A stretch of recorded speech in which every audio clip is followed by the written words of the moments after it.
Good evening. Hello. Hello. Hello, I'm tired. How we doing? Hello, everyone. It is,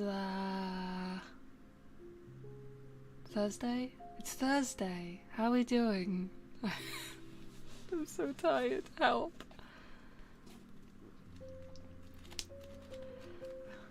Greetings.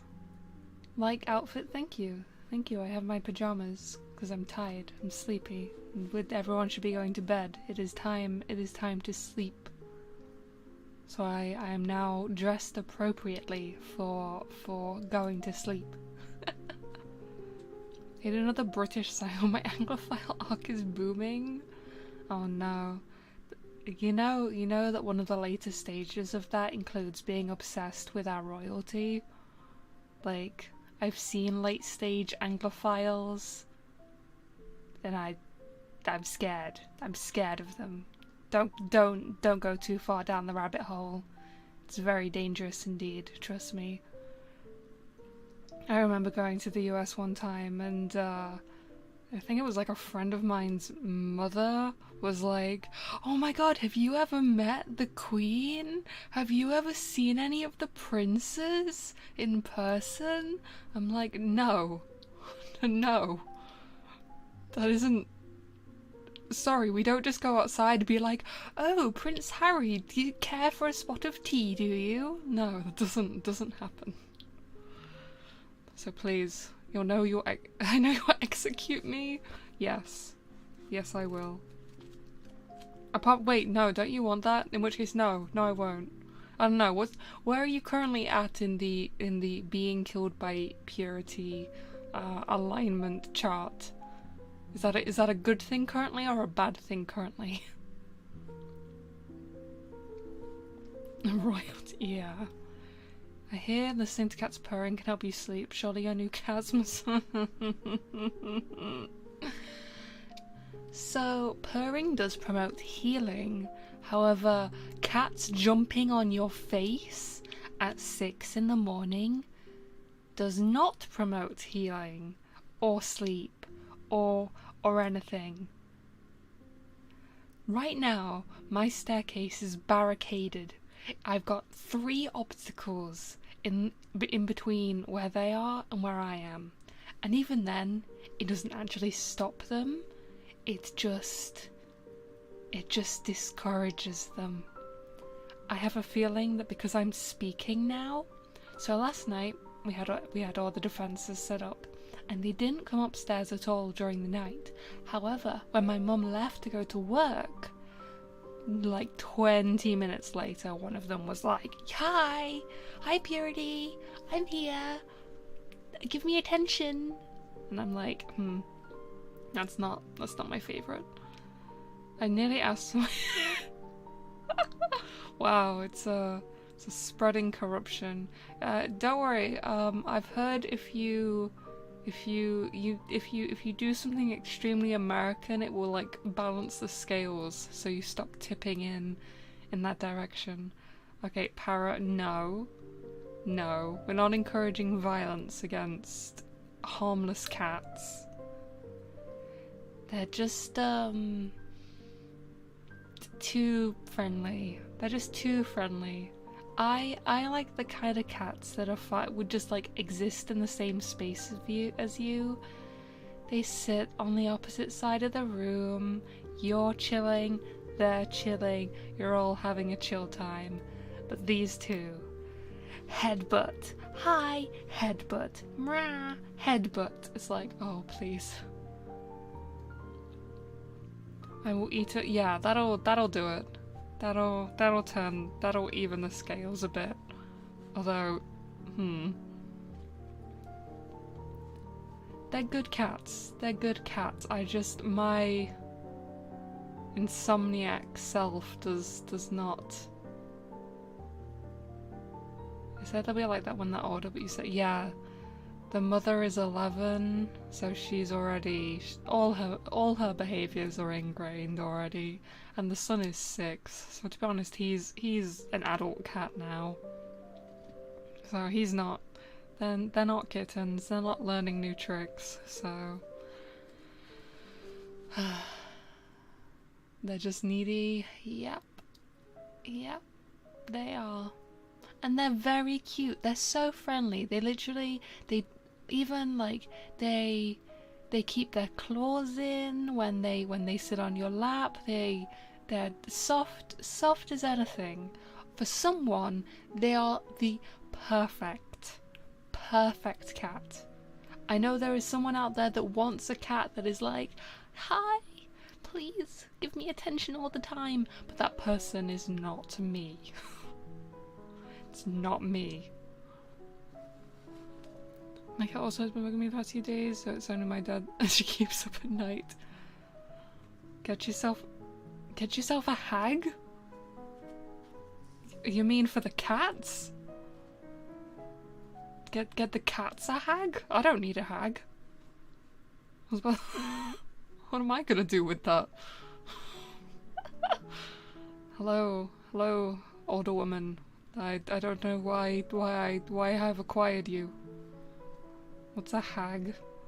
It's a somewhat insulting, though normally used jokingly, term for a woman over the age of 30. You can have, yeah, I don't want a hag. I don't want a hag. I don't need a hag. I'm good with my current arrangement of not having a hag. Unless some people want to count my mother, but I'm pretty sure she will kill you if she hears that. I would not refer to her as that. And even then, she's not mine. I was very specifically not. Good. You may survive the coming year.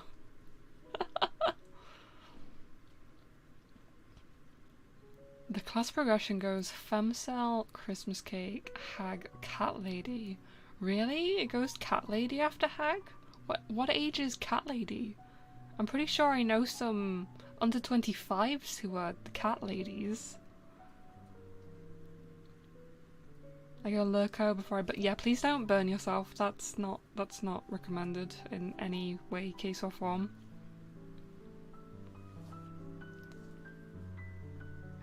Does that mean I was a... No. I don't think I get to count as a femcel either. I mean, I guess well, I guess. Maybe. I don't really have the personality of one. You're a oh, special snowflake. Oh, you're right. Yeah, no, I definitely...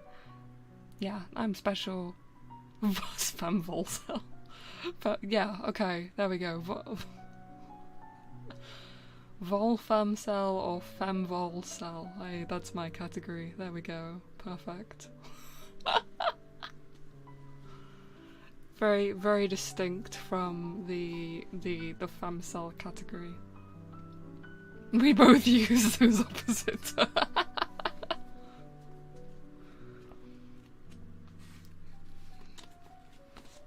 All thinking the same thing. Anyway, speaking of involuntary celibacy, fuck, I know words. 1984, huh?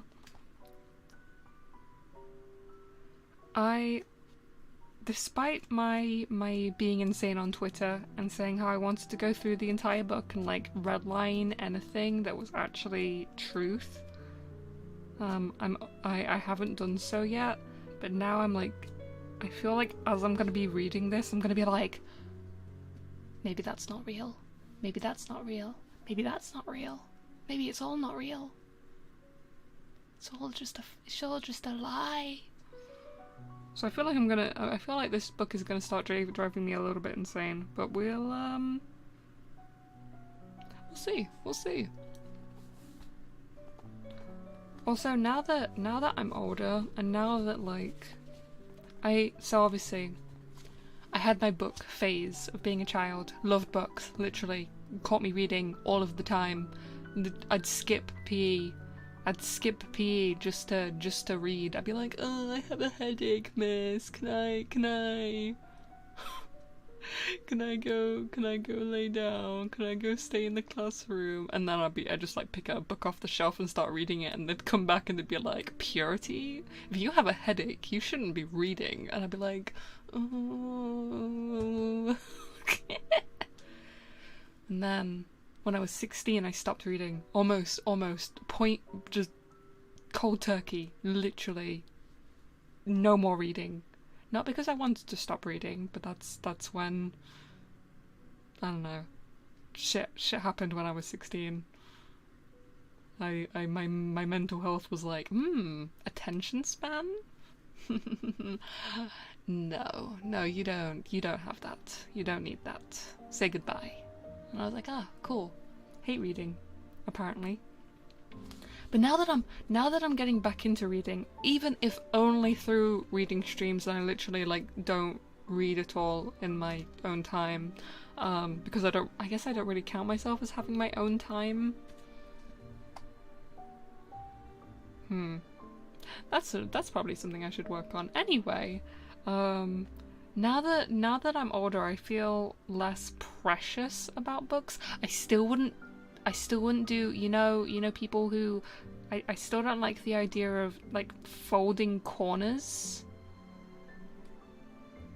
I still don't like the idea of folding corners of the pages to like keep track of where you are and stuff like that, because that changes the external appearance of the book. It makes it take up more space. It makes if you do it enough times, it'll start keeping the book open, which then obviously stretches the spine, and that does damage. But I feel like I'm now at the point where I could write notes in the margins, and I could underline things and not feel bad about it. It's slightly alarming. It's fine. I'm not gonna dwell on that. I'm not gonna dwell on that particular. I think another thing that contributed to that was I actually was watching, it was like just some kind of short thing, and it was some book historian talking about 4 different versions of the same book and their alternative, their price points, what made them all different. Like what made like one was like a first edition but was missing its like rare jacket, and one of them, it was from the 1500s. It was a book from the 1500s, and because the owner, the original owner in the 1500s, had used the book to make notes about the text, about like analyzing what they were reading, it was so much more valuable because it gave people in the current time an idea of how people in the past were analyzing and understanding texts. Isn't that cool? I think that's cool. I think that's a perspective I like had never thought about before. But they're right. If the book survives several hundred years, it's then not only like a memory of the book itself, but also a memory of the understanding of that book from an individual. It almost immortalizes them. You're getting the right things out of it. It's like, yeah. There's a lot of Bibles have that too. It's interesting. Exactly, right? I think it's fascinating. So yeah, I think that's also how they tell you to read in college. Oh, really? Oh, well, I mean, I guess I've never been to college with books, so... The last time I studied literature was... Did I do that in my final year of school? Or was that my second to last year of school? I think it was my...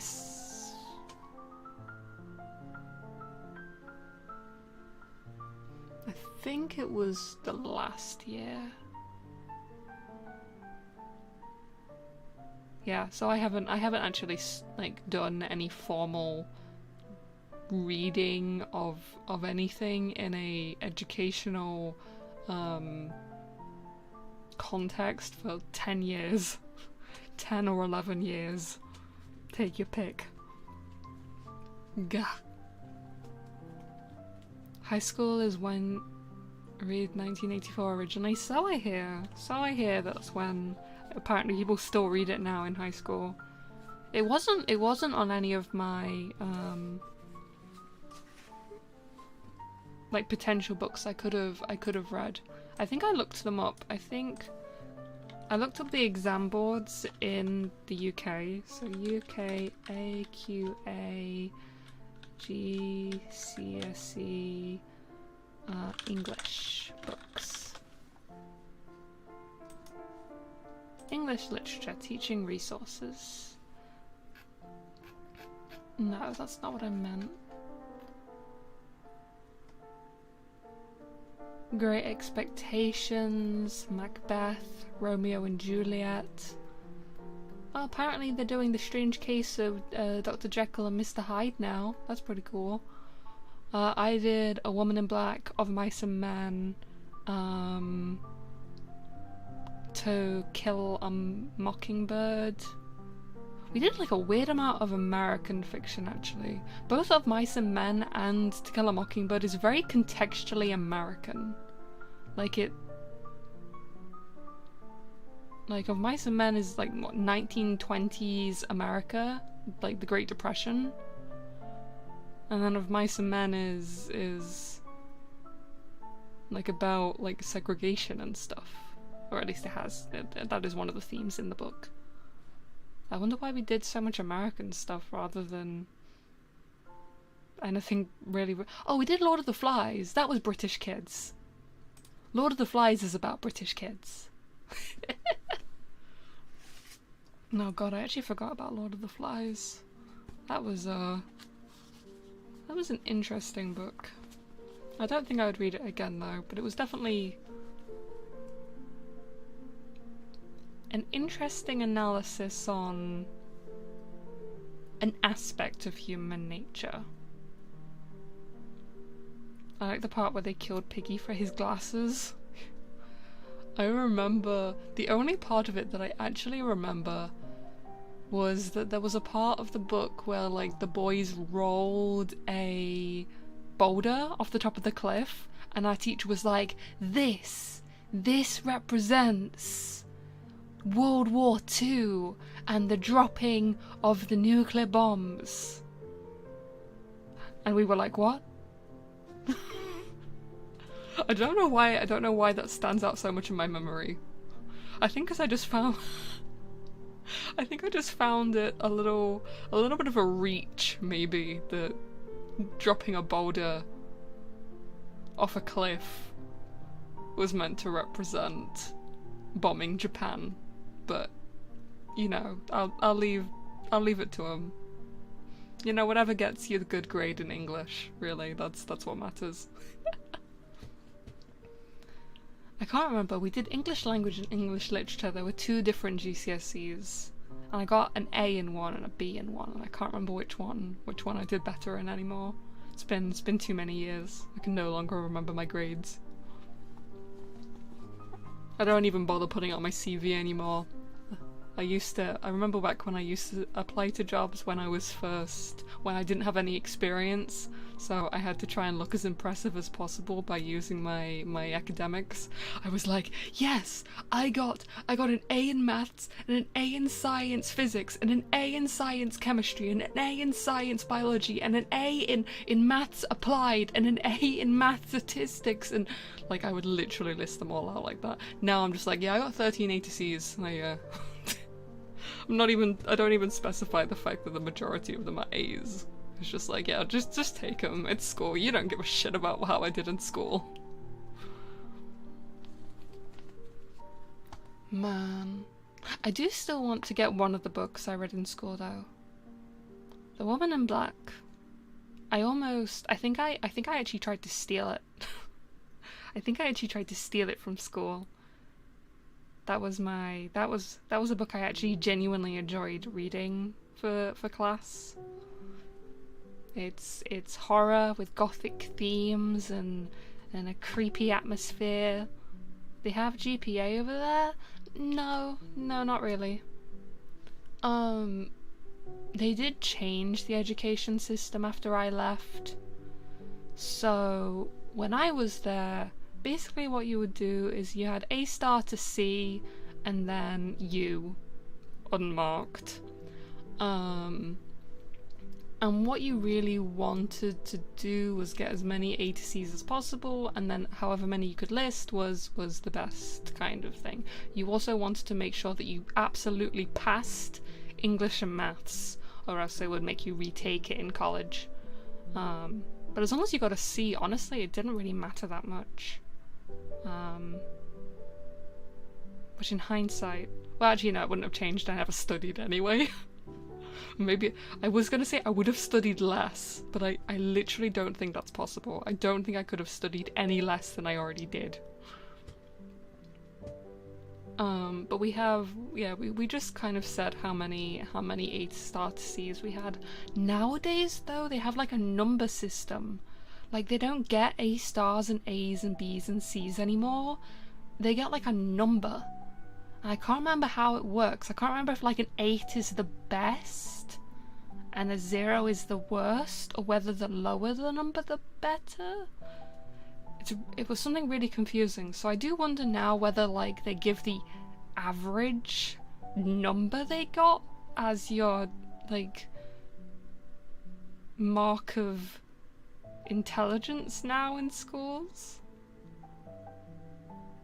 I don't know. I was in a really weird cusp year. They started introducing some really weird new like requirements to the people in the year below us that we got somewhat affected by, but like not fully. So it was kind of weird for us. Because they made us start, well, they made the year below us start doing exams a year earlier. So they got 2 more GCSEs than like the average person in my year. But then they were also required. They had we had one thing that we were required to do. We were told we had to take a design technology, which was mean we could pick between cooking, textiles, design, technology, electricity, woodworking, and something to do with plastics. I can't remember what the plastics one was. We had to take one, but the kids in the year below us had to take a language, and they also had to take either geography or history. You actually had yeah, we did. I made a few things in textile class. I made such dumb stuff. I remember I made a little wallet. I made it Higurashi themed because I was really into Higurashi at the time. So I made this little wallet that was black with like red like splodges. And had red lining. It had red lining as well.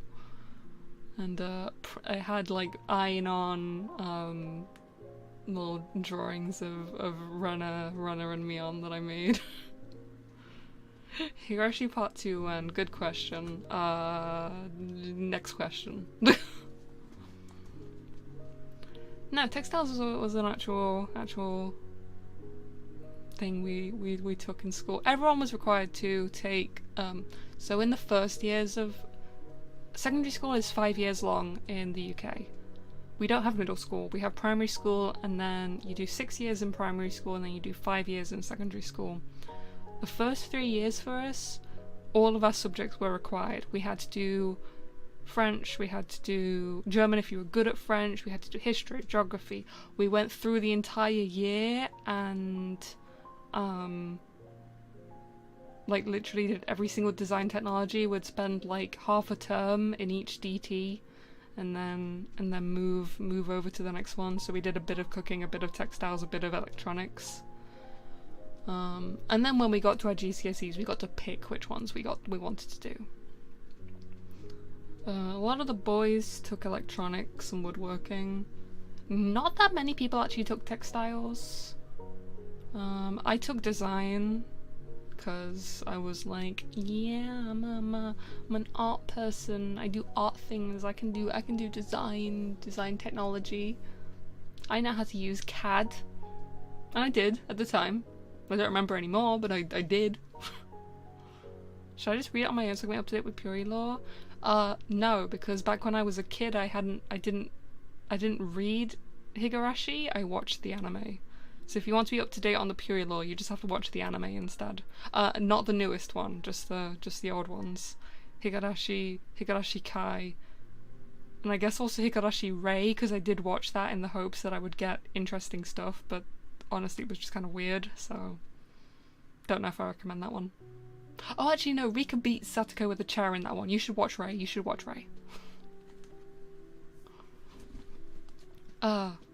Anyway, I ended up seriously off track there.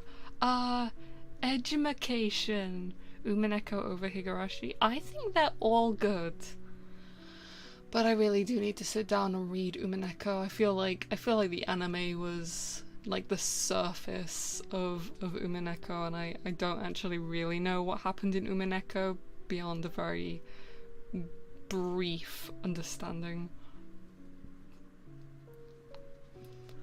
I also need to read the other one, Sakonia, the one that's unfinished. Oh, I want to read the chapter of that's out. Anime does not I know, yeah. I had a feeling that's the case. Normally anime doesn't. Some recent animes kind of do justice, but all of the old anime is always so, yeah, we're just gonna do our own thing. Lol. And it's like, oh no, don't do that. Sakonia is wild. I keep on hearing like bits and pieces about it, but I don't have the knowledge. Maybe I can find an audiobook of all of them and like subconsciously absorb them all while I sleep. Who knows? Anyway, I'm gonna read a chapter and then I'm gonna get back to talking.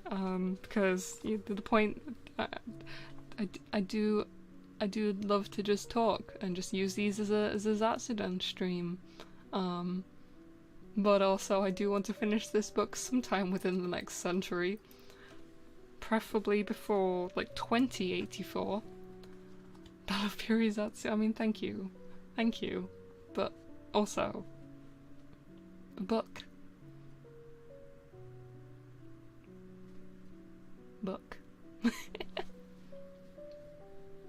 I do like, my mod was like, oh, you should do, I know I'm talking again, but okay, just bear with me a second here. You should do the simulcasting for your reading streams. You should bring them back to Twitch as well.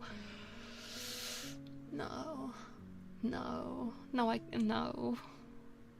I like the atmosphere of YouTube being a little bit more chill, and also like, okay, I appreciate raids. I love raids. Like wow, other VTubers supporting me, lovely. However, during a few of my reading streams back when I did them on Twitch, I would get terrifying raids from other ASMR VTubers, and they were much bigger than me and very frightening, and that's not comfy. That's not comfy for me. That's scary for me. That is not. I appreciate it, but good grief, you are scaring the living daylights out of me. Please have mercy on my soul. Thank you. And also, I'd always feel bad because I'd see it pop up, but obviously when I read, I don't just stop to go, hi, thanks for raiding, thank you for the raid, how are we doing, how is everyone, I hope everyone's having a good night, because, you know, it's the flow of the book, it disturbs it. I do want to find something to simulcast on Twitch and YouTube, but the reading streams is not going to be it. I like a little cozy Zatsu and reading on YouTube. It's very cozy to me. I like it here. I probably would never move to YouTube, like, for everything, but YouTube has its uses, has its purpose. Yeah. Anyway. Imagine you halfway seeing 1,000 buttons. Yeah, that's how it feels. Because then it also makes me feel like I have to rush. Like, I have to be like, and everyone lives happily ever after. Thank you for coming. Okay, hi, readers. Like, it makes me feel like I have to rush to the end of the chapter so I can speak. Which isn't good. It isn't good.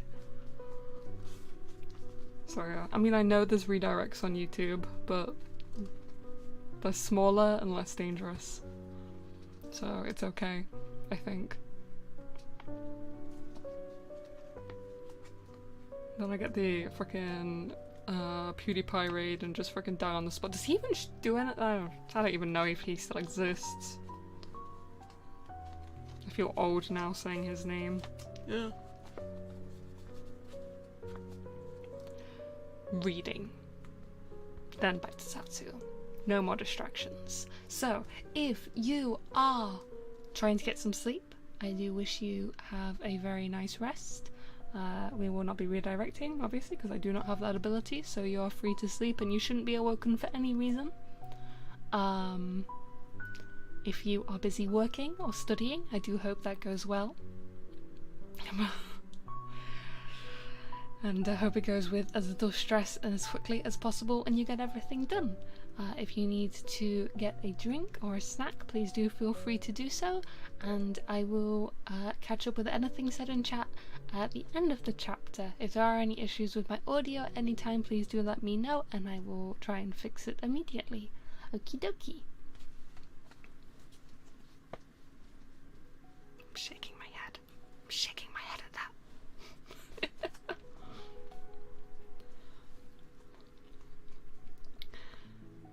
Chapter 5. In the low-ceilinged canteen, deep underground, the lunch queue jerked slowly forward. The room was already very full and deafeningly noisy.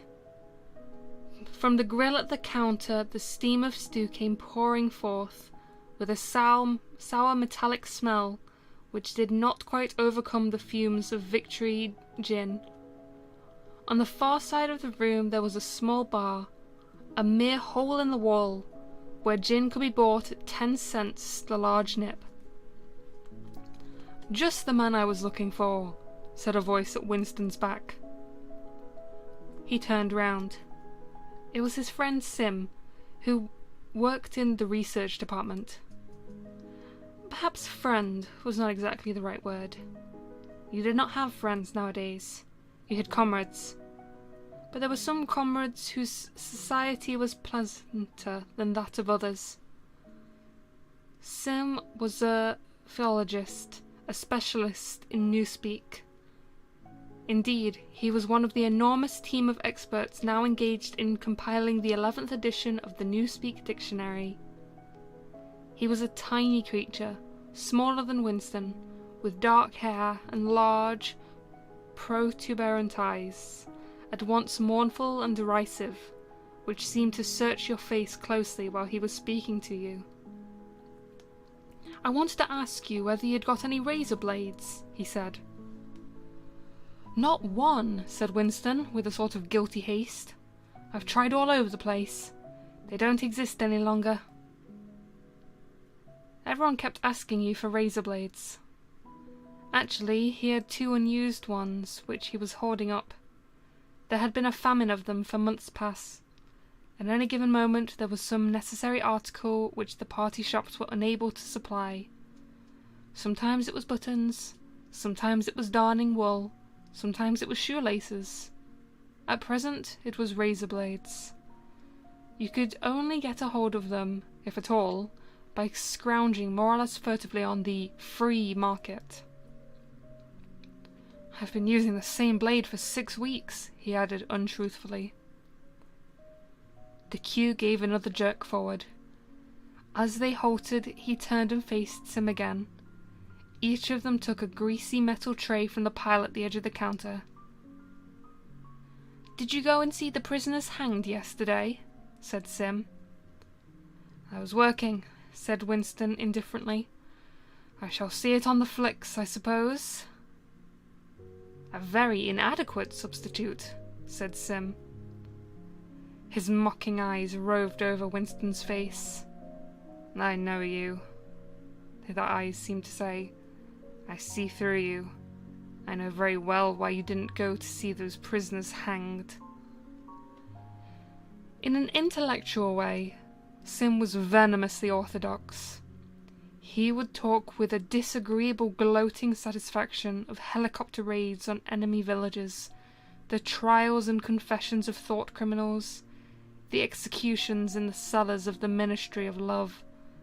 Talking to him was largely a matter of getting him away from such topics and entangling him, if possible, in the technicalities of Newspeak, on which he was an authoritative and interesting...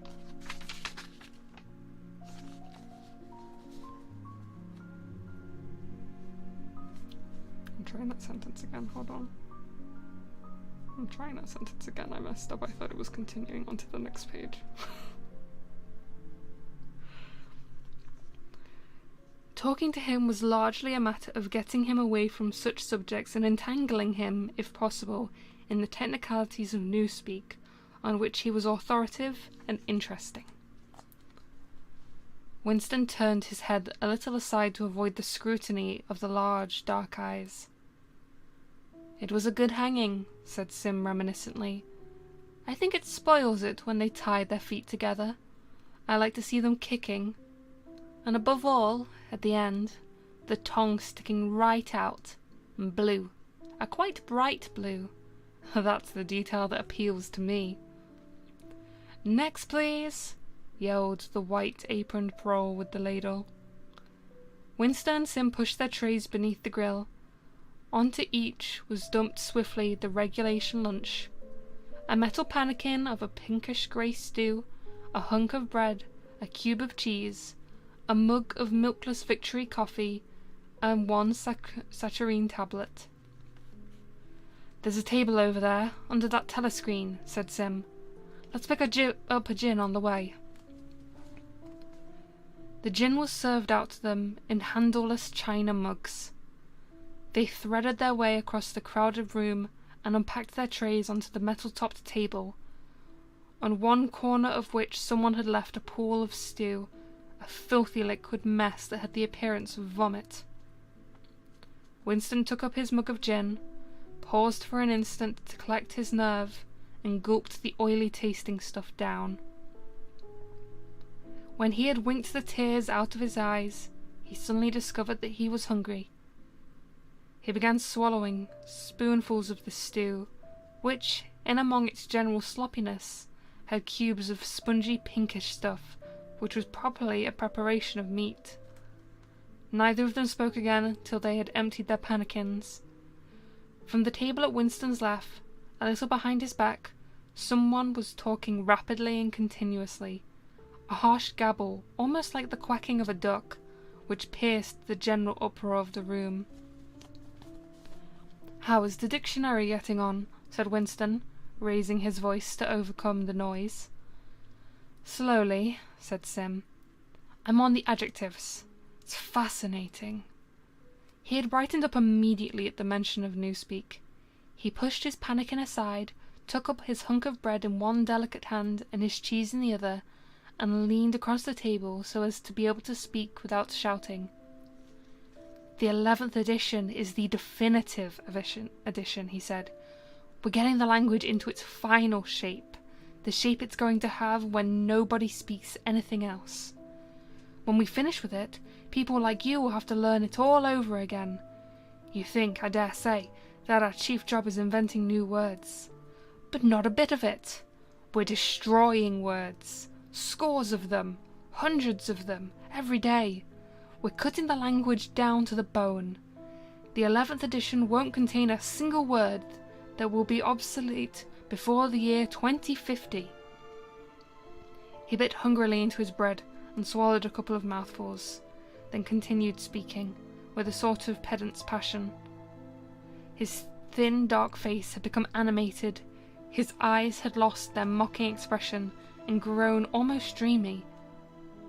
It's a beautiful thing, the destruction of words. Of course, the great wastage is in the verbs and adjectives, but there are hundreds of nouns that can be got rid of as well. It isn't only the synonyms, there are also the antonyms. After all, what justification is there for a word which is simply the opposite of some other word? A word contains its opposite in itself. Take good, for instance. If you have a word like good, what need is there for a word like bad? Ungood will do just as well, better, because it's an exact opposite, which the other is not. Or again, if you want a stronger version of good, what sense is there in having a whole string of vague, useless words like excellent and splendid and all the rest of them? Plus good covers the meaning, or double plus good if you want something stronger still. Of course, we use those forms already, but in the final version of Newspeak, there'll be nothing else. In the end, the whole notion of goodness and badness will be covered by only 6 words. In reality, only 1 word. Don't you see the beauty of that, Winston? It was Big Brother's idea originally, of course, he added, as an afterthought. A sort of vapid eagerness flitted across Winston's face at the mention of Big Brother. Nevertheless, Sim immediately detected a certain lack of enthusiasm. "You haven't a real appreciation of Newspeak, Winston," he said almost sadly. "Even when you write it, you're still thinking in old speak. I've read some of those pieces that you write in the Times occasionally. They're good enough, but they're translations. In your heart, you'd prefer to stick to old speak, with all its vagueness and its useless shades of meaning. You don't grasp at the beauty of the destruction of words. Do you know that Newspeak is the only language in the world whose vocabulary gets smaller every year?" Winston did know that, of course. He smiled, sympathetically, he hoped, not trusting himself to speak. Sim bit off another fragment of the dark-coloured bread, chewed it briefly, and went on. Don't you see that the whole aim of Newspeak is to narrow the range of thought?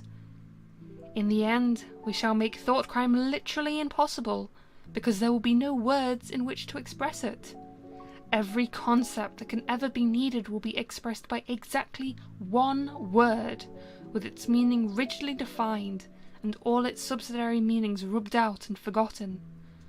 Already, in the 11th edition, we're not far from that point, but the process will still be continuing long after you and I are dead. Every year, fewer and fewer words, and the range of consciousness always a little smaller. Even now, of course, there's no reason or excuse for committing thought crime. It's merely a question of self-discipline, reality control. But in the end, there won't be any need even for that. The revolution will be complete when the language is perfect. Newspeak is Ingsoc, and Ingsoc is Newspeak, he added, with some sort of mystical satisfaction. Has it ever occurred to you, Winston, that by the year 2050, at the very latest, not a single human being will still be alive who could understand such a conversation as we are having now? Except, began Winston doubtfully, and then stopped. It had been on the tip of his tongue to say, except the paroles, but he checked himself, not feeling fully certain that the remark was not in some way unorthodox. Sim, however, had divined what he was about to say. The paroles are not human beings, he said carelessly. By 2050, earlier probably, all knowledge of Oldspeak will have disappeared. The whole literature of the past will have been destroyed. Culture, Shakespeare, Milton, Bryan, they'll exist only in Newspeak versions, not merely changed into something different, but actually changed into something contradictory of what they used to be. Even the literature of the party will change. Even the slogans will change. How could you have a slogan like, "Freedom is slavery," when the concept of freedom has been abolished? The whole climate of thought will be different. In fact, there will be no thought, as we understand it now. Orthodoxy means not thinking, not needing to think. Orthodoxy is unconsciousness. One of these days, thought Winston, with a sudden, deep conviction, Sim will be vaporized. He is too intelligent. He sees too clearly and speaks too plainly. The party does not like such people. One day he will disappear. It is written in his face. Winston had finished his bread and cheese. He turned a little sideways in his chair to drink his mug of coffee. At the table on his left, the man with the strident voice was still talking remorselessly away. A young woman who was perhaps his secretary, and who was sitting with her back to Winston, was listening to him, and seemed to be eagerly agreeing with everything he said. From time to time, Winston caught such remark as, "I think you're so right. I do so agree with you," uttered in a youthful and rather silly feminine voice. But the other voice never stopped for an instant, even when the girl was speaking. Winston knew the man by sight, though he knew no more about him than he held some important post in the fiction department. He was a man of about 30, with a muscular throat and a large mobile mouth. His head was thrown back a little, and because of the angle of which he was sitting, his spectacle caught the light and presented to Winston two blank discs instead of eyes. What was slightly horrible was that from the stream of sound that poured out of his mouth, it was almost impossible to distinguish a single word. Just once Winston caught a phrase, "complete and final elimination of Goldsteinism," jerked out very rapidly, and as it seemed all in one piece, like a line of typecast solid. For the rest it was just a noise, a quack quack quacking. And yet, though you could not actually hear what the man was saying, you could be in not any doubt about its general nature. He might be denouncing Goldstein and demanding sterner measures against thought criminals and saboteurs. He might be fulminating against the atrocities of the Eurasian army. He might be praising Big Brother or the heroes on the Malabar front. It made no difference. Whatever it was, you could be certain that every word of it was pure orthodoxy, pure inksock. As he watched the eyeless face with the jaw moving rapidly up and down, Winston had a curious feeling that it was not a real human being, but some kind of dummy. It was not the man's brain that was speaking. It was his larynx. The stuff that was coming out of him consisted of words, but it was not speech in the true sense. It was a noise uttered in unconsciousness, like the quacking of a duck. Syme had fallen silent for a moment, and with the handle of his spoon was tracing patterns in the puddle of stew. The voice from the other table quacked rapidly on, easily audible in spite of the surrounding din. "There is a word in Newspeak," said Sim. "I don't know whether you know it. Duck speak. To quack like a duck. It is one of those interesting words that have two contradictory meanings. Applied to an opponent, it is abuse. Applied to someone you agree with, it is praise." Unquestionably Sim will be vaporized, Winston thought again. He thought it with a kind of sadness, although well knowing that Syme despised him and slightly disliked him, and was fully capable of denouncing him as a thought criminal if he saw any reason for doing so. There was something subtly wrong with Sim. There was something that he lacked: discretion, aloofness, a sort of saving stupidity. You could not say that he was unorthodox. He believed in the principles of Ingsoc. He venerated Big Brother. He rejoiced over victories. He hated heretics, not merely with sincerity, but with a sort of restless zeal, an up-to-dateness of information which the ordinary party member did not approach. Yet a faint air of disreputability always clung to him. He said things that would have been better unsaid. He had read too many books. He frequented the Chestnut Tree Cafe, haunt of painters and musicians. There was no law, not even an unwritten law, against frequenting the Chestnut Tree Cafe, yet the place was somehow ill-omened.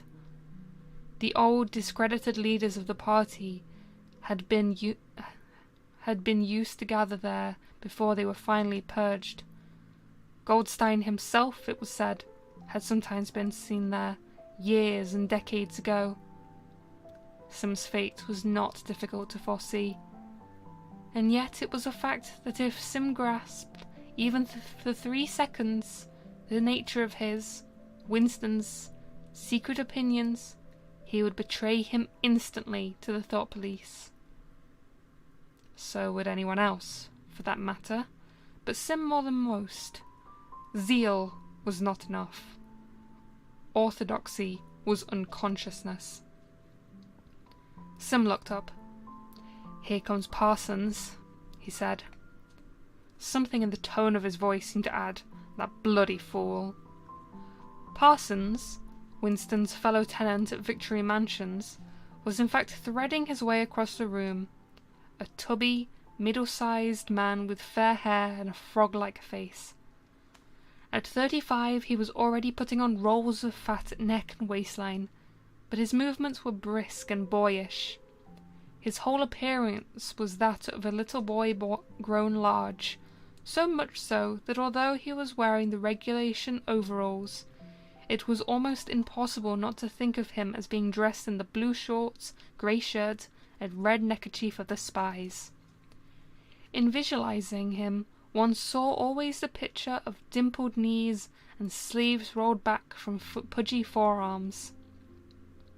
Parsons did, indeed, invariably revert to shorts when a community hike or any other physical activity gave him an excuse for doing so.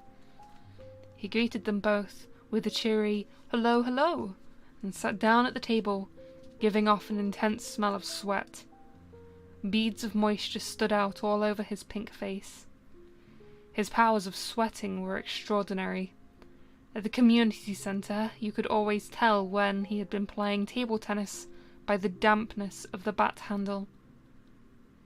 Sim had produced a strip of paper on which there was a long column of words, and was studying it with an ink pencil between his fingers. "Look at him working away in the lunch hour," said Parsons, nudging Winston. "Keenness, eh? What's that you've got there, old boy? Something a bit too brainy for me, I expect.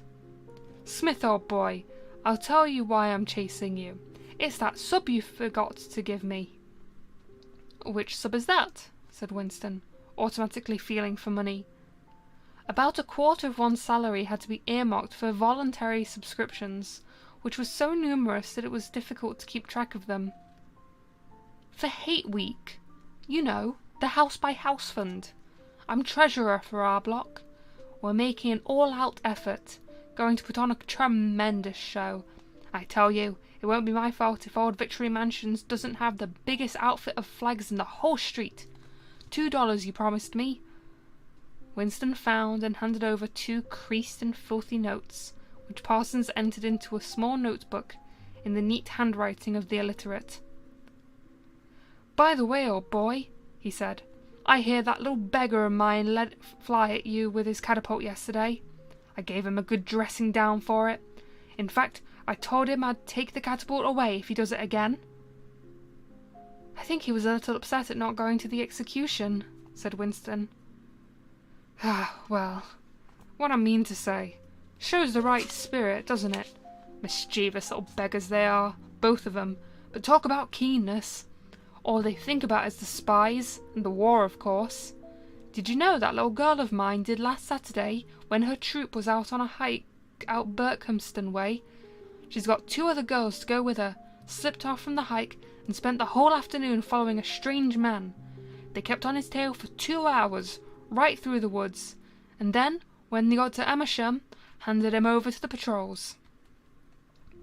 "What did they do that for?" said Winston, somewhat taken aback. Parsons went on triumphantly.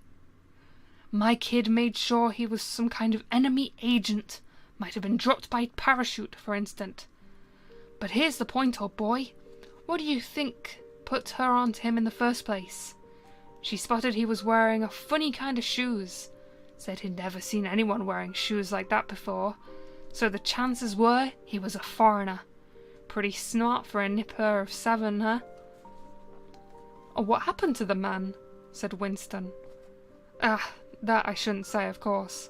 But I wouldn't be surprised if—" Parsons made the motion of aiming a rifle and clicked his tongue for the explosion. "Good," said Sim abstractedly, without looking up from his strip of paper. "Of course, we can't afford to take chances," agreed Winston dutifully. "What I mean to say, there is a war on," said Parsons. As though in confirmation of this, a trumpet call floated from the telescreen just above their heads. However, it was not merely a proclamation of military victory this time, but an announcement from the Ministry of Plenty. "Comrades," cried an eager, youthful voice. "Attention, comrades! We have glorious news for you. We have won the battle for production. Returns now completed of the output of all classes of consumption goods show that the standard of living has risen by no less than 20% over the past year.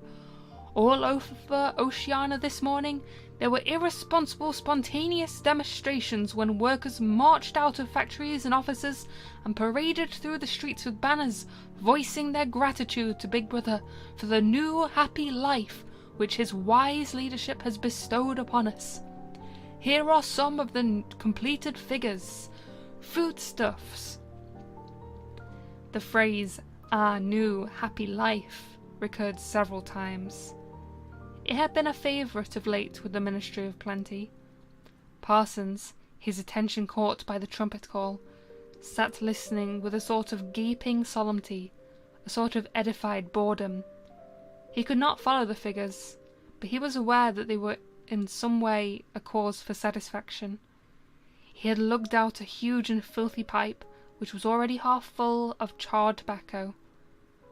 With the tobacco ration at 100 grams a week, it was seldom possible to fill a pipe up to the top. Winston was smoking a Victory cigarette, which he held carefully horizontal.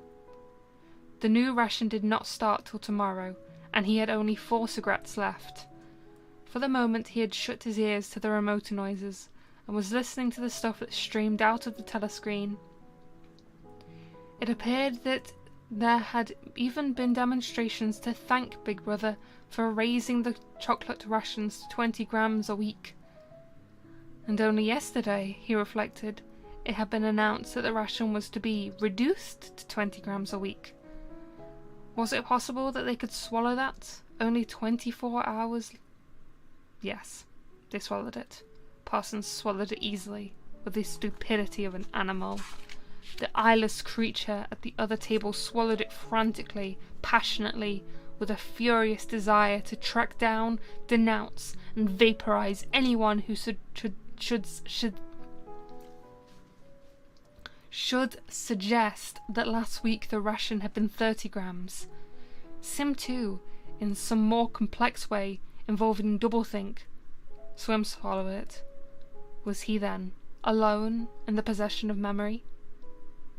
The fabulous statistics continued to pour out from the telescreen. As compared with last year, there was more food, more clothes, more houses, more furniture, more cooking pots, more fuel, more ships, more helicopters, more books, more babies, more of everything except disease, crime, and insanity. Year by year, minute by minute, everybody and everything was whizzing rapidly upwards.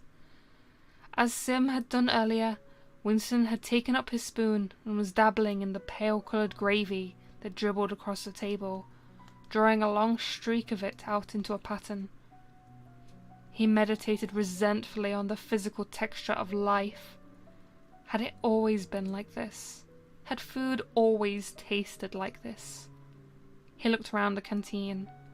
A low-ceilinged, crowded room, its walls grimy from the contact of innumerable bodies, battered metal tables and chairs, placed so close together that you sat with elbows touching, bent spoons, dented trays, coarse white mugs, all surfaces greasy, grime in every crack, and a sourish, composite smell of bad gin and bad coffee and metallic stew and dirty clothes. Always in your stomach, in your skin, there was a sort of protest, a feeling that you had been cheated of something that you had the right to. It was true that he had no memories of anything greatly differently. In any time that he could accurately remember, there had never been quite enough to eat. One never had socks or underclothes that were not full of holes. Furniture had always been battered and rickety, rooms underheated, tube trains crowded, houses falling to pieces, bread dark-coloured, tea a rarity, coffee filthy tasting, cigarettes insufficient. Nothing cheap and plentiful, except synthetic gin. And though, of course, it grew worse as one's body aged, was it not a sign that this was not the natural order of things? If one's heart sickened at the discomfort and dirt and scarcity, the interminable winters, the stickiness of one's socks, the lifts that never worked, the cold water, the gritty soap, the cigarettes that came to pieces, the food with its strange evil tastes. Why should one feel it to be so intolerable unless one had some kind of ancestral memory that things had once been different? He looked around the canteen again. Nearly everyone was ugly, and would still have been ugly, even if dressed otherwise than in the uniform blue overalls. On the far side of the room, sitting at a table alone, a small, curiously beetle-like man was drinking a cup of coffee, his little eyes darting suspicious glances from side to side. How easy it was, thought Winston, if you did not look about you, to believe that the physical type set up by the party as an ideal, tall, muscular youths and deep-bosomed maidens, blonde-haired, vital, sunburnt, carefree, existed, and even predominated. Actually, so far as he could judge, the majority of people in Airstrap 1 were small, dark, and ill-favoured. It was curious how that Beetle-like type proliferated in the ministries. Little dumpy men, growing stout very early in life, with short legs, swift, scuttling movements, and fat, inscrutable faces with very small eyes. It was the type that seemed to flourish best under the domination of the party. The announcement from the Ministry of Plenty ended on another trumpet call and gave way to tinny music. Parsons, stirred to vague enthusiasm by the bombardment of figures, took his pipe out of his mouth. "The Ministry of Plenty's certainly done a good job this year," he said, with a knowing shake of his head. "By the way, Smith, old boy, I suppose you haven't any razor blades you can let me have?" "Not one," said Winston. "I've been using the same blade for 6 weeks myself." "Ah, well, just thought I'd ask you, old boy." "Sorry," said Winston. The quacking voice from the next table, temporarily silenced during the ministry's announcement, had started up again, as loud as ever. For some reason, Winston suddenly found himself thinking of Mrs. Parsons, with her wispy hair and dust in the creases of her face. Within 2 years, those children would be denouncing her to the thought police. Mrs. Parsons would be vaporized. Sim would be vaporized. Winston would be vaporized. O'Brien would be vaporized. Parsons, on the other hand, would never be vaporized. The eyeless creature with the quacking voice would never be vaporized. The little beetle-like men who scuttled so nimbly through the labyrinth corridors of the ministry, they too would never be vaporized. And the girl with the dark hair, the girl from the fiction department, she would never be vaporized either. It seemed to him that he knew instinctively who would survive and who would perish, though just what it was that made for survival, it was not easy to tell. At this moment he was dragged out of his reverie with a violent jerk. The girl at the next table had turned partly round and was looking at him. It was the girl with the dark hair. She was looking at him in a sidelong way, but with curious intensity. The instant that she caught his eye, she looked away again. The sweat started out on Winston's backbone. A horrible pang of terror went through him. It was gone almost at once, but it left a sort of nagging uneasiness behind. Why was she watching him? Why did she keep on following him about? Unfortunately, he could not remember whether she had already been at that table when he arrived, or whether had come here afterwards. But yesterday, at any rate, during the 2 minutes' hate, she had sat immediately behind him when there was no apparent need to do so. Quite likely her real object had been to listen to him and to make sure whether he was shouting loudly enough. His earlier thought returned to him. Probably she was not actually a member of the thought police, but was precisely the amateur spy who was the greatest danger of all. He did not know how long she had been looking at him, but perhaps for as much as 5 minutes, and it was possible that his features had not been perfectly under control. It was terribly dangerous to let your thoughts wander when you were in any public place or in range of a telescreen. The smallest thing could give you away. A nervous tic, an unconscious look of anxiety, a habit of muttering to yourself. Anything that carried with it the suggestion of abnormality, of having something to hide. In any case, to wear an improper expression on your face, to look incredulous when a victory was announced, for example, was itself a punishable offence. There was even a word for it in Newspeak. Face crime, it was called. The girl had turned her back on him again. Perhaps after all she was not really following him about. Perhaps it was coincidence that she had sat so close to him 2 days running. His cigarette had gone out, and he laid it carefully on the edge of the table. He would finish smoking it after work, if he could keep the tobacco in it. Quite likely the person at the next table was a spy of the thought police, and quite likely he would be in the cellars of the Ministry of Love within 3 days. But a cigarette end must not be wasted. Sim had folded up his strip of paper and stowed it away in his pocket. Parsons had begun talking again. "Did I ever tell you, old boy," he said, chuckling around the stem of his pipe, "about the time when those two nippers of mine set fire to the old woman market skirt because they saw her wrapping up sausages in the poster of BB? Sneaked up behind her and set fire to it with a box of matches.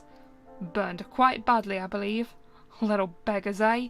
But keen as mustard. That's a first-rate training they give 'em in the spies nowadays. Better than in my day, even. What do you think's the latest thing they've served 'em out with? Ear trumpets for listening through keyholes? My little girl brought one home the other night, tried it out on our sitting-room door, and reckoned she could hear twice as much with her ear to the hole. Of course, it's only a toy, mind you. Still, gives them the right idea, eh?" At this moment, the telescreen let out a piercing whistle. It was the signal to return to work. All 3 men sprang to their feet to join the struggle around the lifts, and the remaining tobacco fell out of Winston's cigarette.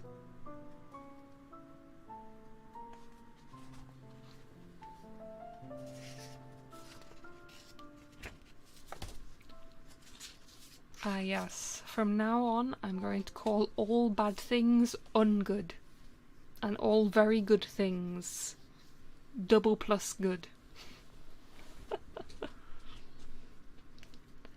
It's just like Twitter. Imagine if Twitter had slowly... What if Elon Musk's next move is to like... I know he made it so people who pay can write like super long tweets, but what if he made it so that normal users can only post 70 characters per tweet? Is it 140 at the moment? I need to reread or rewatch the first few chapters. My mind is struck. Yeah, a lot of it is very nonsense talk. I think it's on. I think it's supposed to be on purposely befuddling though. I'm genuinely not sure how much of it is meant to make sense. I mean, given what that chapter actually like talked about. The intention is to have people not speaking at all, not thinking at all. So all downhill from there.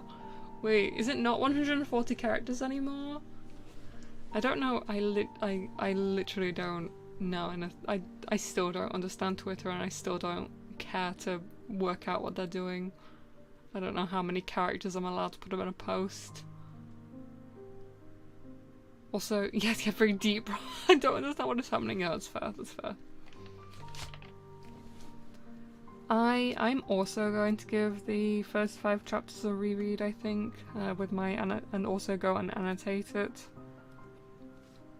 I need a red pen. I need like one of those teachers' red pens, red biros. I feel like that would be the most. Wait, no, red ink. Red ink doesn't last. I should use a blue pen. Get a highlighter? I don't know. I've never really liked highlighters that much, to be honest. Maybe I should though. Because you can still read through it and there's no risk of you accidentally crossing through a word instead of underlining it, I guess.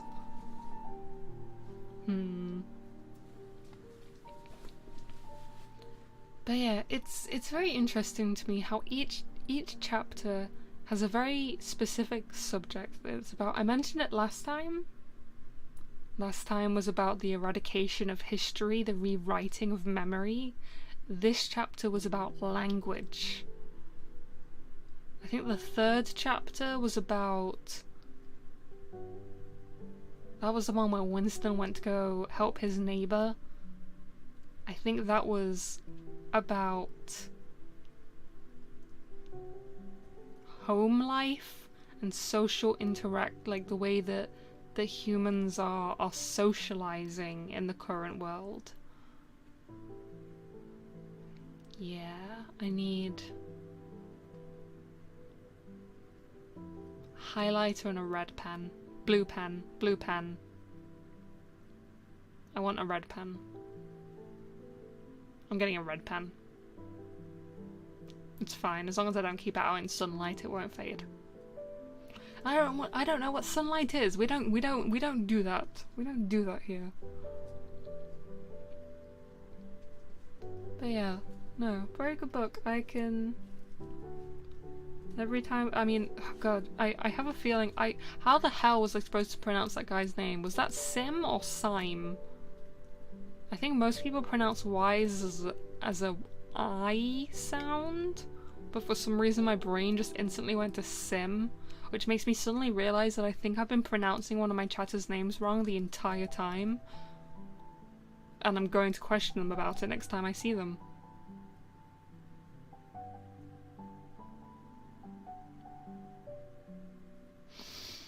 Pain. Pain.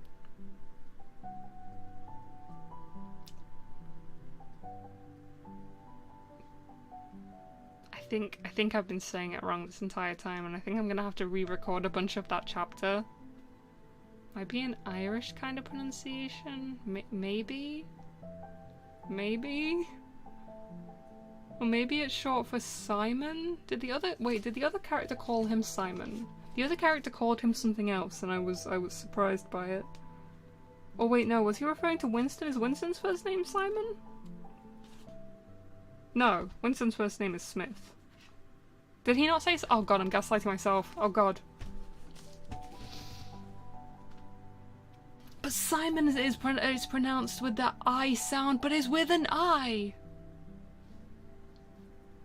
I think your neck might be really long in this outfit, but I can't tell. Do you want to know why? My neck actually isn't any longer. It's just that my neck looks shorter when I have my normal outfit on. Because of the collar. It's an optical illusion. That is now, you are now going to, it's gonna bother you every time you see that now. You're welcome.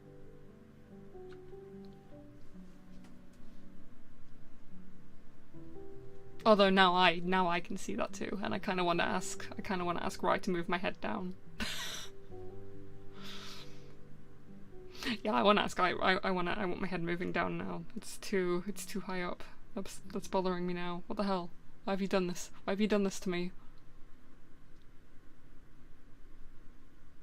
I like Ray. Ray's cool. I've been it's been interesting to me. Lurking in his streams recently. It's interesting to see who visits. It's very interesting to me actually lurking in my fellow Sierra Lane member streams. It's interesting to see who kind of turns up to each of the different members' streams. Are you taking attendance? I'm not taking attendance, no. No, it's not expected of you. You should watch streamers you want to watch, not what you think I'm going to be lurking in. I just, I mean, the current members of Sierra Lane. Okay, so Hugs, the situation is actually a lot more complicated. Havoc wants to stream. Havoc really wants to stream. Havoc is going insane because they want to stream so bad. But there is currently a situation that I will not explain. I will not explain. That is their place to explain if they do choose to explain it. It's not a sincere. Yeah, no. Havoc really wants to stream. Havoc would love to stream. But current time, not possible. But yeah, nearly all of the current members of Sierra Lane, I had some involvement in having them join. I mean, I'm one of the founders, I guess, so I mean, it kind of goes without saying, but there's only a couple members that I wasn't really the one who scouted them, I guess. That's a weird word. So a lot of the members of Social Lane, I am glad when people who watch me also support them. That reminds me, of what? I say, knowing that YouTube has delay and I'm not gonna find out for the next. The rumors that Usada Pakura is joining Social Lane true. Real, yeah, we're poaching from Hololive now. No, we have not got any new members joining. We haven't had any new members join for a very long time. Social Lane is in a kind of stasis right now while I try and beat everyone to stream again. I'm knocking on their doors with a baseball bat, like, stream! Okayu would make more sense. No, Okayu can't. No. Okayu's gonna dethrone me as a cozy cat. No, I can't. Truthfully, I don't know if any of the Hololive members would actually fit in Social Lane, because the Social Lane, the thing that was important to me when looking for people and finding, like, having friends that were in Social Lane, it was about that kind of aspect of streaming for viewers, not streaming to climb the social ladder of VTubers. It was streaming for the sake of creating something or entertaining someone, or like, it was more to do with chat viewers than it was anything else. So I don't really know who in Hololive does like a lot of like chat focused things, if any of them really. They're all a little bit too big to read chat. I could find no one climbed a social ladder and you're at the top. Wait, what?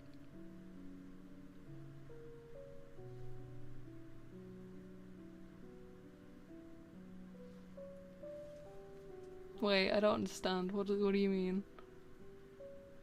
I'm not saying that people in the group don't climb the social ladder. Oh, it's joke? Oh, okay. I'm not saying that people in the group don't climb various social ladders. I'm just saying it's not the primary focus, I think, for most of the people in Social Lane. It's not about getting famous quick. It's about providing something. At least that's my kind of. It isn't? No. Not that I would even know. I'm not listening. Oh, okay. Yeah, sorry, we didn't get the application, but I'll make sure that if I find it, because obviously you made Social Lane to be at the top of the. Oh, I didn't even make Social Lane. I didn't even make it. It's not even. I'm just the I'm the co-owner of it. I didn't even make the Discord server. I thought it was a Clout Chaser support group. I wouldn't even know how to do that. I don't actually know how to clout chase. I would feel very I feel guilty when stuff happens like that even can be like thought of as clout chasing. Which is why a lot of the time when I would like make art, when I draw the VTubers, I would never post it on Twitter. I would just like either send it to them or just post it somewhere that I think that they would see it eventually. and now my sketches I just post them on like a tiny. I haven't done any sketches in a long time though. I've been burnt out from art. I just post them on a tiny Tumblr blog with no links. No nothing. Probably no one's seen half of the drawings that I've done. Especially not the actual VTubers I've drawn. It's funny to me. It's fine though. I'm happy like this. To me, the most important thing that I am is that I am happy, I'm doing good. Also, hello Magnus. The secret purity fire. Yeah, secret. Secret and secret question mark. Yeah. But no, I do reading streams normally at this time of night. Hello. We've already finished reading for today though. I'll pass the hello on to Dave, who is also not me. Oh, okay. Thank you. Ignore the bliss. Thanks. Why? Why is she screaming? Screaming. Why did I pronounce that the meme way? Ignore me. I have brain rot. But no, man, other VTubers are really cool. And like my stream, was it yesterday? Yeah, yesterday. Yesterday after I finished stream, like I definitely had like a very strong feeling like I was very happy to be a VTuber. I still have that feeling. But yesterday it was like smacked me in the side of the head. Like being surrounded by so many cool people, viewers and VTubers and everything. It's very cool. It's very nice. I'm very happy I'm a VTuber. God knows what I'd be doing if I wasn't one. Where is number 8 Puri fan? Probably on Twitch, to be honest.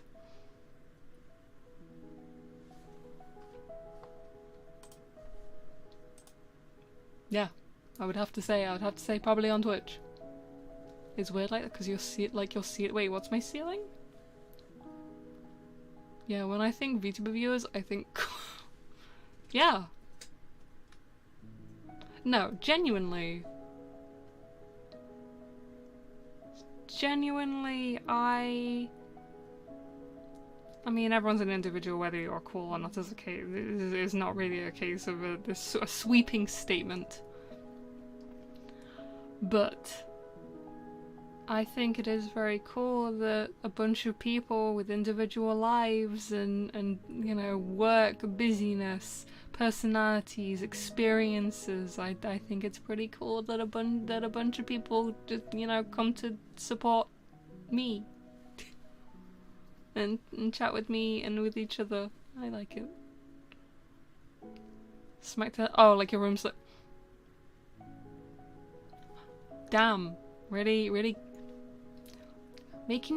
making me think at 3:30 in the morning. This is cruelty. I do not have brain cells right now. You think I have brain cells? I cried over a fictional blue dragon earlier. Okay?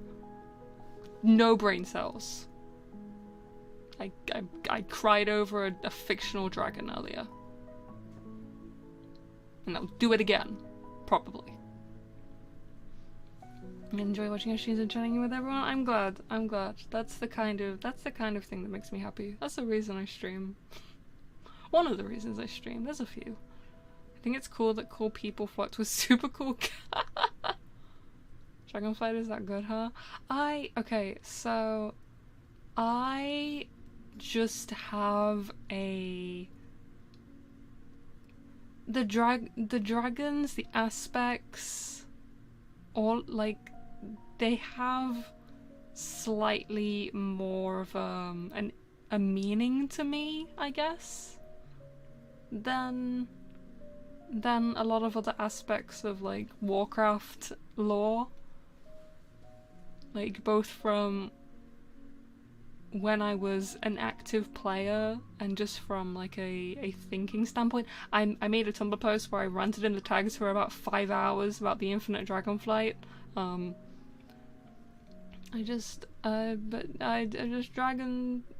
like 1984 needs to be followed by reading Animal Farm. Oh my god, no, okay, after I finish 1984 I'm gonna read something lighter. I'm gonna read something cheerful. And then maybe I'll think about Animal Farm. Actually, no. The book I'm planning on reading, not immediately after 1984. Like I said, I really want to like read something happier. You know, just like it's like a cleanser. It's like the mint you get at the end of a meal. But then I have War of the Worlds. Slaughterhouse 5? I've never even heard of that. No, I have War of the Worlds. Classic sci-fi. I've never heard of a bunch of these. Oh god, I feel so illiterate. This is what I get for not reading for like 8 years of my life. I've been hesitant to go out into a side quest back to back happening. Expansion seems like a letdown. I don't know whether I recommend World of Warcraft. Genuinely, I enjoy it. I love World of Warcraft. But I have nostalgia. I have trying to traumatize Fury. Good luck. It's impossible. What was I saying? World of Warcraft, genuinely, I don't know whether I would recommend to anyone. I also I tried to like make a new character, and genuinely I feel like the experience for new players is terrible.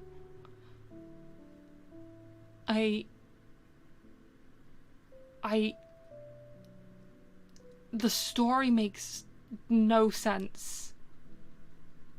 Nothing makes any sense if you're new to World of Warcraft. I only know what's going on because I've played for like 15 years on and off.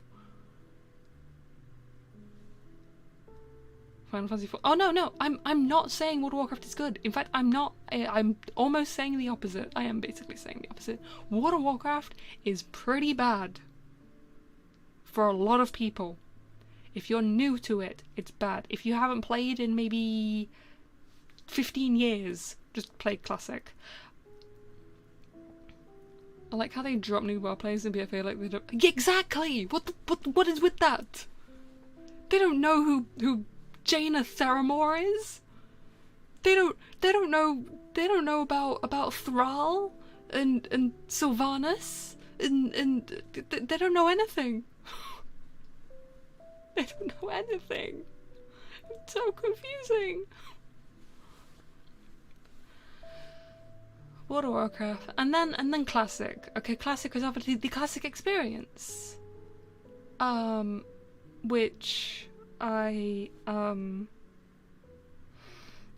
yes, the story is understandable to new players. However, it is a grind. And if you do not have the correct type of autism, you are going to have a bad time. You're not going to enjoy grinding your levels and dying repeatedly on your way up to 60. Cataclysm was probably the best era to get into World of Warcraft. Because they redid all the worlds, they redid all the quests, they redid everything, apart from the Outlands. And all the Rand, I guess, ish. Cataclysm was the best time for new players. Now, no. Before then, no. Shrugs.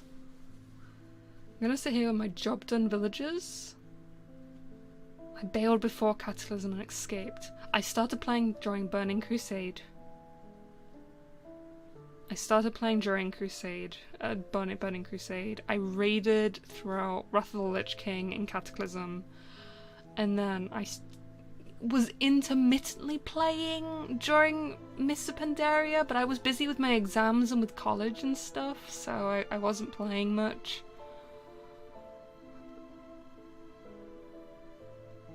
I've got the RuneScape grind autism, not the WoW leveling autism personally. Yeah, no, it's definitely a different type of autism. I think I'm slightly more tuned for the World of Warcraft leveling autism, but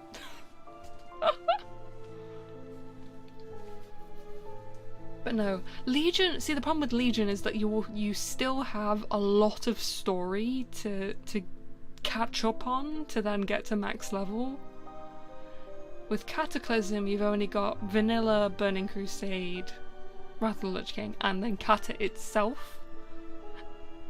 So you kind of could level up all the way to what was it, 80? Yeah, all the way up to 80 in Cataclysm. No, 90? 90. 85. No, it was weird. It was weird. I remember it being weird. It was 85 in Cataclysm or something.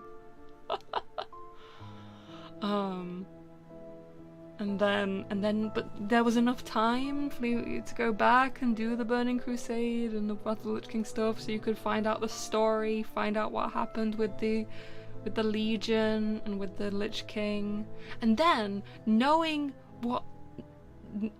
that, so you could skip that stuff. Yeah, see, I don't think the story still references things that happen in both of those times.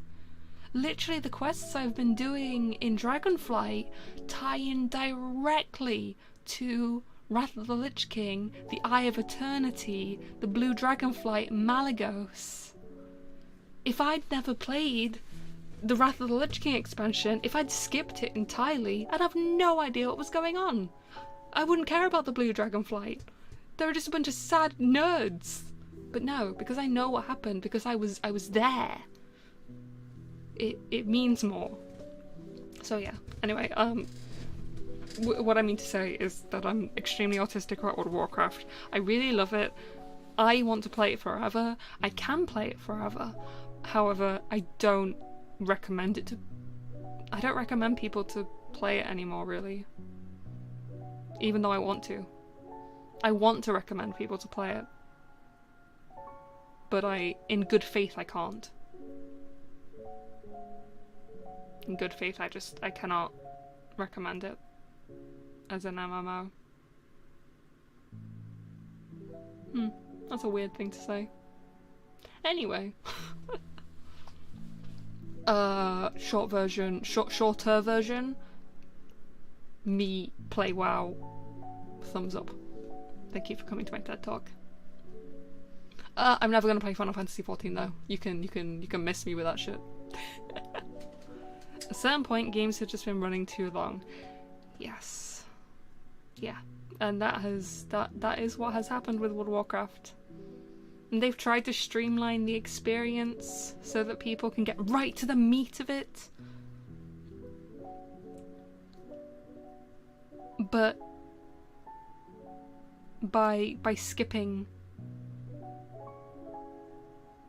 Epic. But see, the story doesn't mean as much to you then. Or am I stupid for liking World of Warcraft for the story? Wait, what's the appeal of World of Warcraft to other people? Wait, what do people play WoW for? Because I play it for the story. I love the story. I love the lore. I love the characters. Do people... I mean, obviously I do the achievement hunting and the mount collecting and the pet collecting. Like, those are all things. But the most important part of World of Warcraft to me is the story. I listen to the dialogue. I stand near characters while they're talking to listen to the conversations. The only time I skip through dialogue is when I've already played it. I've already done it. And I'm just doing a new character. Let's say pre-Legion, your self-insert is going around doing stuff is kind of irrelevant. But how are you supposed to know? You read all of the quest dialogue? I kind of skim it, but I never just completely skip it. I never just completely just go, yep. Caffeinated speedrun to flex on my noobishness. Now I feel old, I'm gonna fall. Oh, don't worry, I used to do that too. I once went from level 1 to 80 in 9 days. Because I wanted to show how fast I could level. No heirlooms, no anything. Just me. Don't remember what class I did it on. Might have been a hunter. And my dad had like 500 max level characters, and I was like, fine, I'm gonna show you how fast I can level, I just choose not to. And 9 days later, I hit max level. I did not sleep much during that time. Yet the same or better experience listening to some ASMR deep voice man whisper the story into you rather than experiencing in the game for most of all. I can only keep up with collect 9 boar liver quests for okay, listen, that's why I don't recommend classic, okay? That's why I don't recommend classic. That's why Kata is where I start recommending the game. Because it got rid of the stuff like kill 80 mobs for like 5 drops. I promise. Hunter? Oh, it was just the easiest for me to level from 1 to 80. It's the one that has, well, was back in Wrath of the Lich King. It had a high rate of survivability because of the pet. I could just solo most things on my own. I didn't have to wait for like party members or anything. The two most survivable classes to me are Paladin and Hunter. Those are the two classes that are the most like durable in my eyes, or was. Get rid of his. Okay, yeah. They didn't completely get rid of them. They did tone them down. They did tone them down a lot. Some of those quests in Classic are truly, truly hellish. Anyway.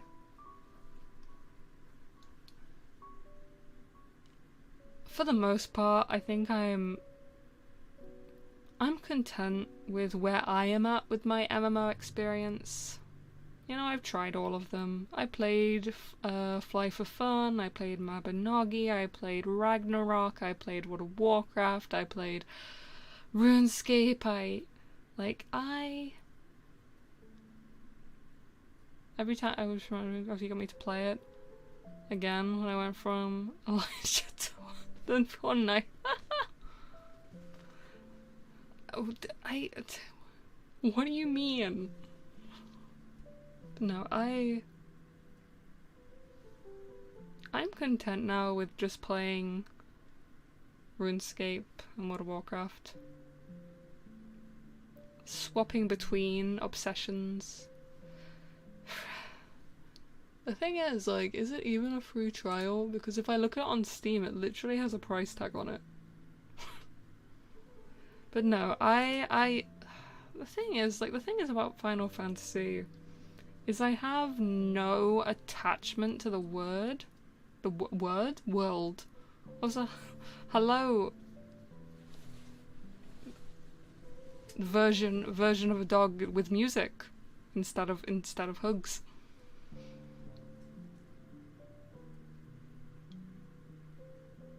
It wasn't shadow banned? Wait, what?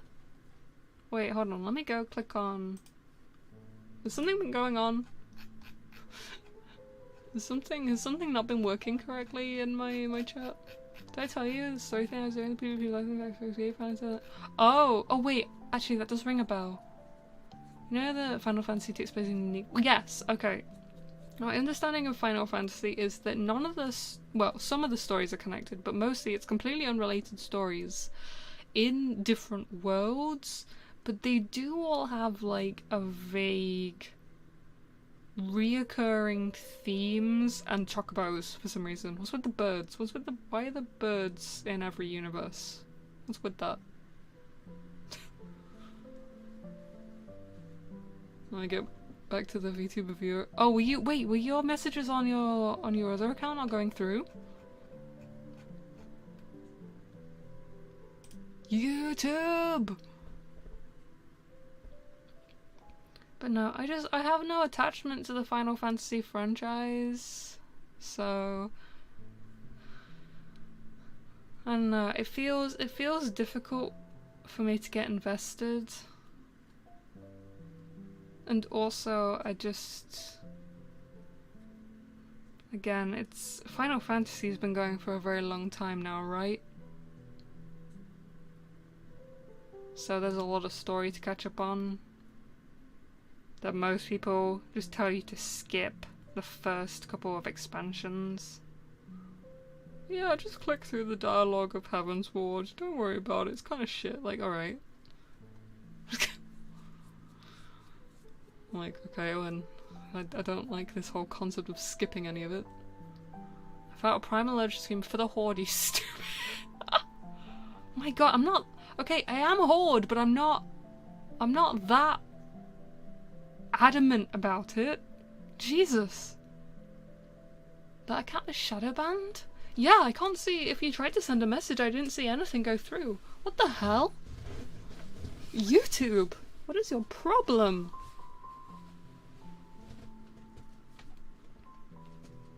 I stopped for a few expansions there, but it was really fun for what I played. I see. Final 14 is trash, don't get into it. The only reason I would play Final Fantasy 14 is because loads of my friends play it, but honestly that's not really enough motivation for me, so... no.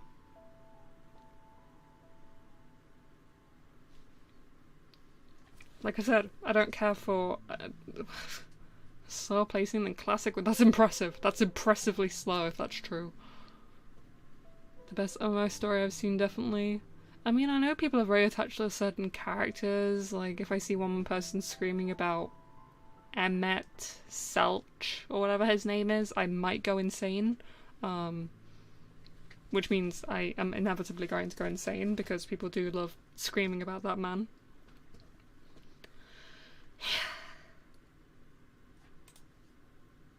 Oh, my music ended. That means it's time for me to stop. that means I've been going for a while. Do it get introduced, like, is this one shadow banned too? No, I can see your messages. I can see your messages on this account. Speeds up the story, it's better the classes and gameplay more complex as you. We can see. Okay. Yeah. Well, like I said, I'm not going to diss Final Fantasy XIV. I don't have anything against Final Fantasy XIV. I'm not going to be like, well, Final Fantasy XIV players, oh, the hell is your problem, blah blah blah. But I just don't have any interest in playing it myself. Which is also another reason why I'm kind of sad that people like insulting WoW players. I don't really like the whole... what's the term for it? Weird... I want to say tribalism, but I don't feel like that's the right word. No, Final Fantasy 11? Elitism? Kind of, yeah, kind of. Tribalism might be the closest word, but I don't really feel like that's the right word. To me, as long as you play the games you enjoy, that's what's more important, right? And I enjoy playing World of Warcraft, and other people enjoy playing Final Fantasy, and other people enjoy playing Black Desert, and other people enjoy playing Elder Scrolls Online, and other people enjoy playing Candy Crush. And you know what? They can do it. As a long time. Yeah, exactly. Sometimes I think you just gotta... I managed to remember my old email. Wait, are you managing to get back into the account? Let's go. Of course, I like RuneScape. It's hard to it is hard to defend RuneScape sometimes. Physically hurts me so. You'll get it. You can do it. I believe in your ability to recover that account and get your old achievements back. I believe in you. Like being stuck in the river in Hades that you can't drink from.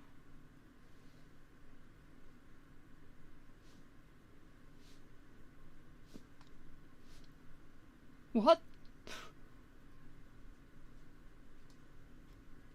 Do you mean in Hades the game, or do you mean in Greek history? Mythology, I guess. Or both. You were into Egyptian myth, not Greek? Yeah, no, I was... sorry. Sorry for my only... I have a vague Greek knowledge, not a strong Greek knowledge. My apologies. Anyway, I'm gonna finish stream because my music has stopped and I feel very weird, sitting here with no music. Let me. No, you're fine. You're fine. You're good.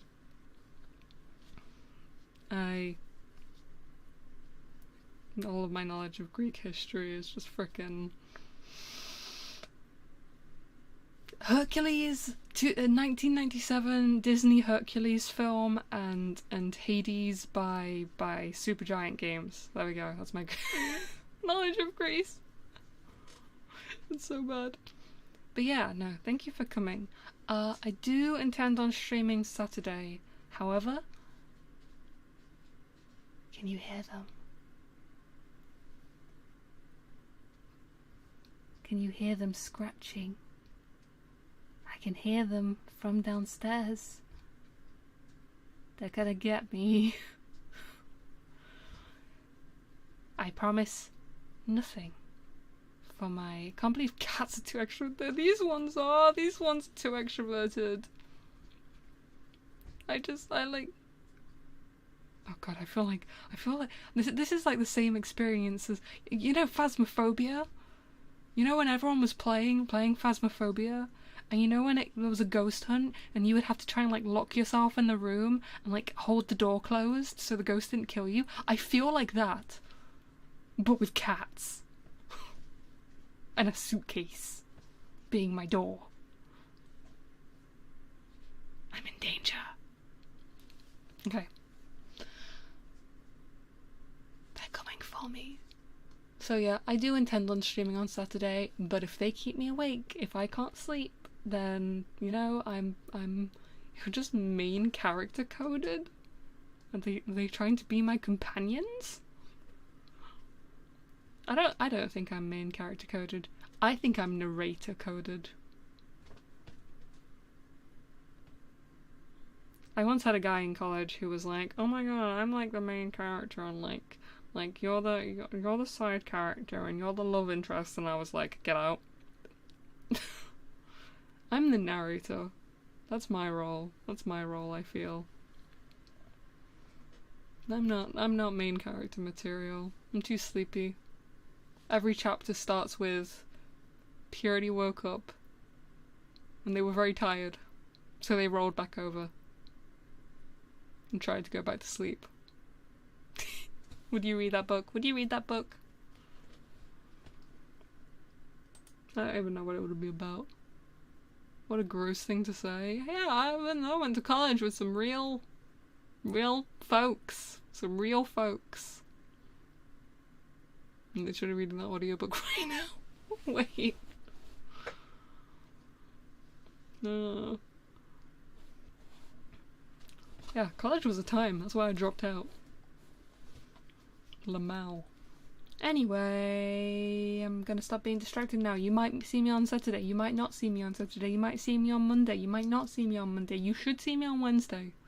Wednesday is the one day I'm pretty much telling myself that under no circumstances am I skipping a Wednesday stream. Unless... wait, hold on. Apart from maybe on the 15th of October. Maybe on the 15th of October, because that'll be the day after I've gone to the sleep clinic and they've shoved tubes in my face, so... Wednesday is guaranteed, but... It's already happened? Oh wait, no, I meant I meant November. I meant November, sorry. Oh god, I thought it was September. Oh god, oh god. No, okay, no, I'm forgetting. I'm going back. I'm going back to thinking it's October next month because time is passing too quickly and I'm not ready for it. I'm gonna keep posting schedules, even if I have to cancel streams, because my schedules are a way of like trying to hold myself accountable. However, I apologize. I really do feel bad for skipping streams sometimes, but then I don't want to start a stream and be like, "Hey, good evening. We're just gonna sit here and I'm gonna stare into space because I'm tired." That's the stream. Welcome to the stream. Hope you enjoyed it. That would suck. That would suck. That'd be a terrible stream. Right.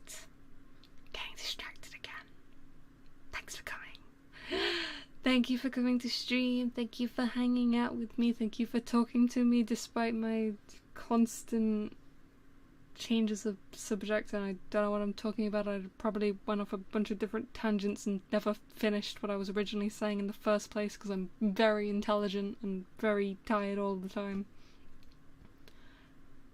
Get some sleep. Get something to drink. Get something to eat. Take your meds. Pay your bills if you have not already. We are approaching the end of the month, meaning bill season is beginning once again in a few days. Good God, help me. I will see you all soon. Yeah. Good night. Onyasumi. Good night. Good night.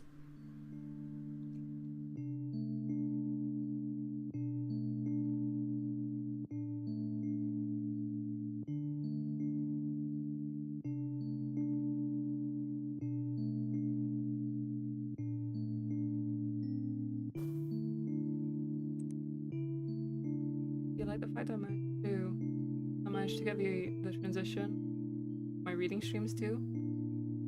I literally did that 2 minutes before I started the stream today. Good night.